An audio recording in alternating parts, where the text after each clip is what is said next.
Hey guys, in this video I am checking out another lens from 7artisans. This is the 55mm.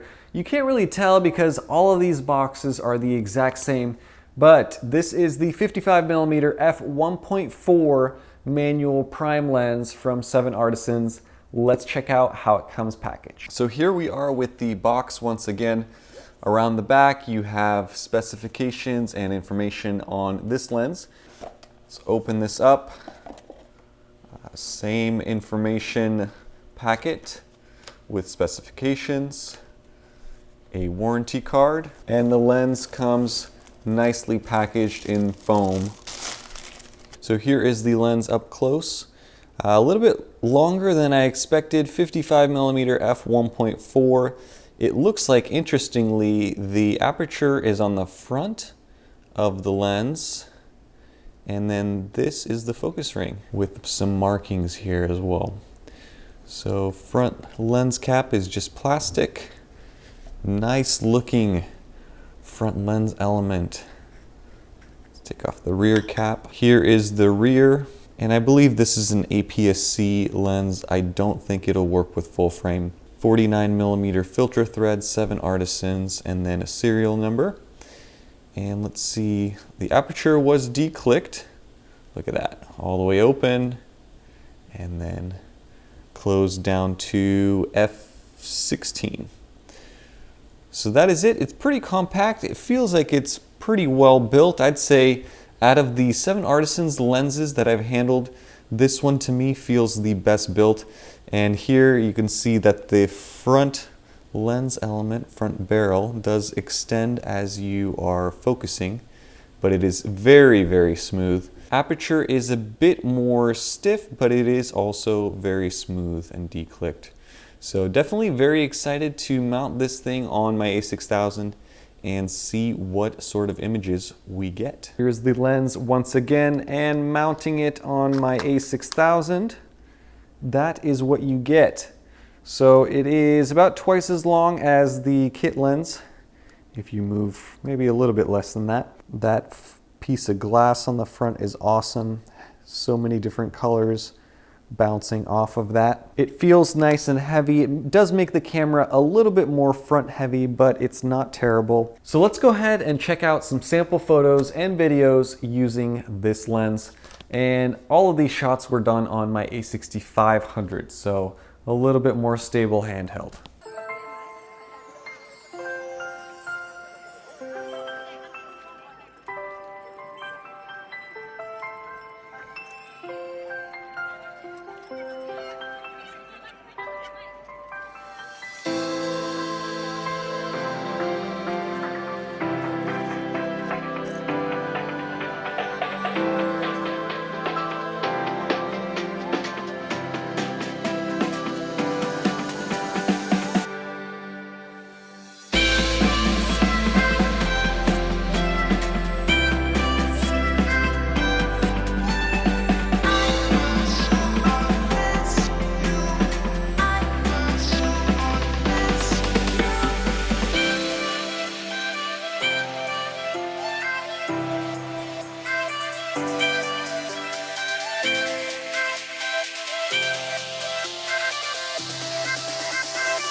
So that is it for the sample photos and videos, and I'm going to venture out on a limb and say that this is the best 7artisans lens that I've ever tested.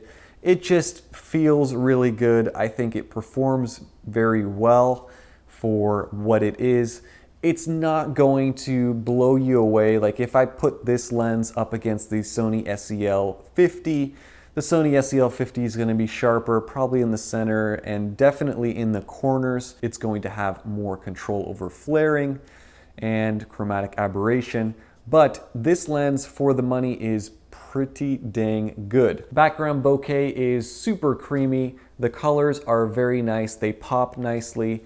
It's very easy to focus, and I feel like this is that perfect range of focus to where you have enough to nail focus, but you don't have too much to where you're questioning whether you should be moving it more, and you don't have too little to where there's a millimeter difference between focusing on someone's nose and focusing on the back of someone's head. So wide open, the shots are decently sharp. They're not amazing. As you stop it down to f2, things sharpen up pretty significantly. There is a ton of flaring with this thing, which may or may not be your cup of tea. The other thing to be aware of is chromatic aberration, which appears to be pretty nasty, at least wide open at 1.4. You even noticed it in video, which is pretty rare. So the question at the end of the day is, should you get this lens? If you have $250, do not buy this lens. Go out and buy the Sony SEL50 f1.8. You'll be much happier. You can use it for video and not miss focus, as you saw in my samples where I wasn't even able to catch focus on my wife. Now, if you are on a tighter budget, I'm talking you have $110 to $120 to purchase a portrait lens for outdoor use, then definitely check this thing out because I think it's really cool. Very easy to use. It's a great lens if you're just starting out, you want to get your first manual prime, and you want to just learn how to take better portraits, because I think that between the super smooth focus ring and the aperture control, which is super easy to use, this is a great lens to learn on, and then as you save up more money, you can graduate and buy something more expensive. But even wide open, the images were usable. It wasn't like it was a terrible shot. Some of the shots of my wife, I was just blown away at how sharp they were, even focused at f1.4 on her eyes. So definitely a great effort from 7artisans. I would say that I do like this lens even more than their 25mm f1.8, although it is about twice the price. Again, as far as the best portrait lens for the a6000 and above, this isn't really going to sway anyone. I still think that the Sony 50 is a better lens. It's sharper. I also think that the Sigma 60mm f2.8 is quite amazing as well. However, in the manual prime lens category, I have to say that this is probably my second favorite manual 50mm, 55mm lens after the Camland 50mm f1.1, which I reviewed a while ago. So that lens was awesome, and this one is probably a little bit easier to use, in fact, which is why I like it so much. So definitely check it out if you guys are interested and you're on a budget. That is going to be it for this video. Stay tuned for more. Thank you guys so much for all of your likes, comments, and support, and I will see you in the next video. Bye-bye.